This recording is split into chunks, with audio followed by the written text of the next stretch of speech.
नमस्कार। कल हमने आपको व्यंजन संधि के कुछ भेदों के बारे में बताया था।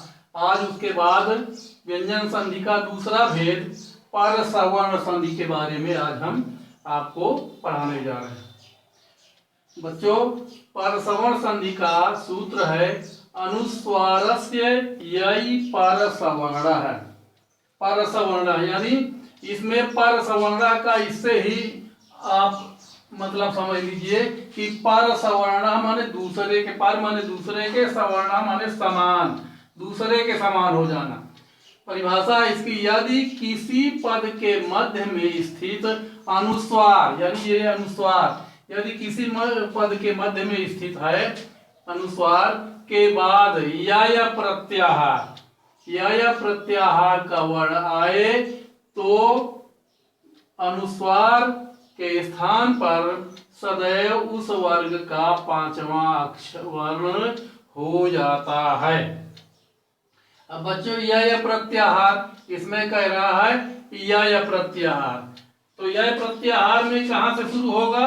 हाय वरट, यानी हाय वरट से, हाय वरट यानी हाय वरट वाले सूत्र से शुरू होगा और यहां से उसमें जुड़ेगा। हाय वरट लड़ यमंगणनम जभाए घढ़दास जब गढ़दास खाफ छाठा चाटताओ कापाए, यानी लास्ट वाला जो होगा वो कापाए, कापाए यानी ये कापाए वाला प्रत्याहार जो है यहां तक जाएगा, कापाए प्रत्याहार तक।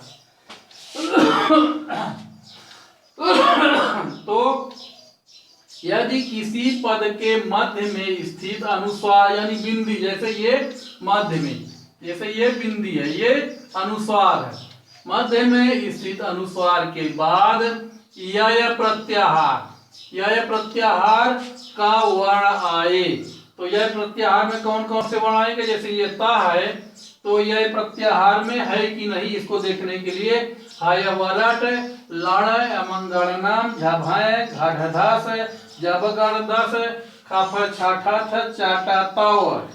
चाटताओ, तो ये ता है, यानी इस प्रत्याहार का, यह प्रत्याहार का ये वर्ण है, यह प्रत्याहार का वर्ण है, इसलिए प्रत्याहार का वर्ण आए तो अनुस्वार के स्थान पर सदैव उस वर्ग का पांचवा अक्षर, तो यानी इसी ता जैसे है तो ता वर्ग का पांचवा अक्षर ता था दा धा ना, तो ना पांचवा अक्षर हुआ तो इसलिए ये पांचवा अक्षर ना हो गया।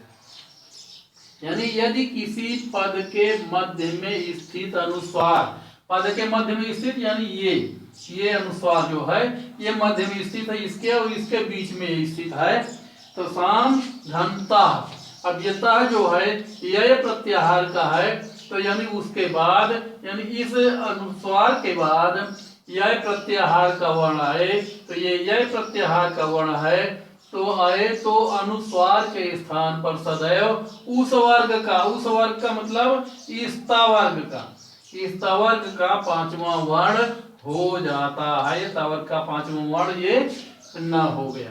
ठीक इसी प्रकार जैसे आम में ये अनुस्वार है, इसके बाद ईता आया, का क्या है? ये है, इसमें यह प्रत्याहार का है कि नहीं इसको देखने के लिए कि हाय वरट लाड़ा यमंगणनम झभाए घढ़दास खाफ छाठा चाटताओ कापाए यानी अंतिम वाला ये कापाए, तो कापाए वाला ये का है, इसलिए इस का वर्ग का पांचवा अक्षर ये अंगा हो गया, तो ये अंगा हो गया, अंगा के बाद ये का इसमें जुड़ गया तो अंकिता हो गया।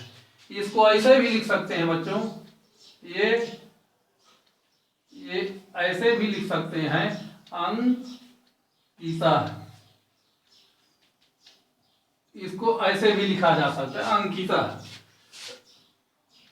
ये ऐसे भी लिखा जा सकता है।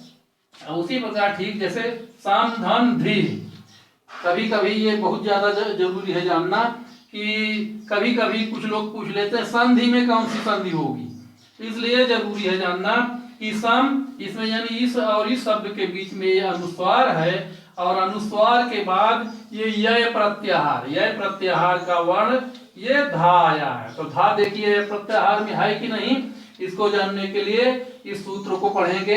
हाय वरट लण अमंगलनम झभय घाढ़धास जब गढ़दस। तो घाढ़धास वाला ये धा है, झभाए घाढ़धास तो धा है, इसलिए यहाँ पर ये जो है ये ना हो जाएगा और यहाँ पर हो जाएगी ये संधि। आप बच्चों व्यंजन संधि में आप लोगों के कक्षा 10 के कोर्स में केवल 2 संधियां हैं। अब इसलिए अब अगली संधि जो तीसरी संधि है वो विसर्ग संधि, यानी पहली स्वर संधि है जो कक्षा 9 में तुम लोगों ने पढ़ा, और कक्षा 10 में व्यंजन संधि और विसर्ग संधि को केवल 2 संधियां पढ़ना है। तो कक्षा 10 की दूसरी संधि है विसर्ग संधि।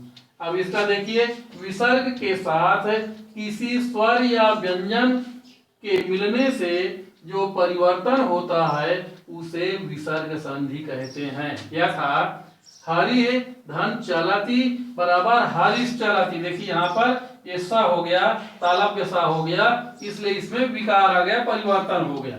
इसी प्रकार रामा धन चलती, जैसे इसमें विसर्ग है, विसर्ग की जगह पर सा हो गया, इसमें रामा धन चलती विसर्ग की जगह पर ये सा हो गया। तो इस तरह से यहाँ पर विसर्ग हो और किसी विसर्ग के साथ यदि किसी स्वर या व्यंजन के मिलने से जो परिवर्तन होता है उसे विसर्ग संधि कहते हैं। अब विसर्ग संधि के कुछ भेदों के बारे में बच्चों आप लोगों को बताना है कि विसर्ग संधि के भेद। तो पहला सत्व संधि, इसका सूत्र है विसर्जनीय से सा। तो बच्चों इस सूत्र के हिसाब से भी आप समझ सकते हैं कि विसर्जनीय से माने विसर्ग, यानी ये जो होता है ऊपर नीचे बिंदी, इसको विसर्ग कहते हैं। तो यदि विसर्ग है तो विसर्ग की जगह पर सा हो जाता है। अब इसकी परिभाषा, यदि विसर्ग के पश्चात यानी विसर्ग के बाद का खा चा छा टा ठा ता था पा फा या सा खा सा में से कोई वर्ण हो तो विसर्ग के स्थान पर सा, यानी ये दंत सा, ये दंत सा हो जाता है। यथा मुनि धन तपाती बराबर मुनिस तपाती। यहाँ पर यानी यदि विसर्ग के पश्चात, यानी ये विसर्ग है, विसर्ग के पश्चात का खा चा छा टा ठा ता था, तो ये देखिए ता है, यहाँ पर ता आया है, इसलिए यहाँ पर ये दंत सा हो गया, ये सा हो गया। इसी तरह नमा धनते बराबर नमस्ते, यहाँ इस विसर्ग के बाद ये वाला ता आया है यहाँ पर, इसलिए यहाँ पर हो गया नमस्ते। अब थोड़ा सा और इसमें सुधार की जरूरत है, थोड़ा सा और कुछ शर्तें हैं तो उसके बारे में जान लें कि जब च्युत्व और ष्टुत्व संधियों का योग होता है तो निम्न बदलाव होता है। यथा मोहना धन चलती बराबर मोहनस चलती, यानी यहाँ पर विसर्ग की जगह पर ये मूर्धन्य सा हो गया। और फिर जैसे हरि धन खादती बराबर हरि खादती, ये विसर्ग का विसर्ग ही रह गया। और जैसे ष्टुत्व संधि का, जैसे राम धन टीकते, टीकते बराबर रामस टीकते, रामस टीकते, ये बदलाव हो गया। तो यानी जब ष्टुत्व और ष्टुत्व संधियों का योग होता है तो निम्न बदलाव होता है। यथा मोहना धन चलती बराबर मोहनस चलती, और हरि धन खादती बराबर हरि खादती, और रामा धन टीकते बराबर ये मूर्धन्य सा हो गया रामस टीकते। इस प्रकार से बच्चों ये सत्व संधि में विशेष रूप से विसर्जनीय से विसर्ग का सा हो जाता है। यदि विसर्ग के पश्चात का खा चा छा टा ठा ता था पा फा या सा खा सा में से कोई वर्ण हो तो विसर्ग के स्थान पर सा हो जाता है।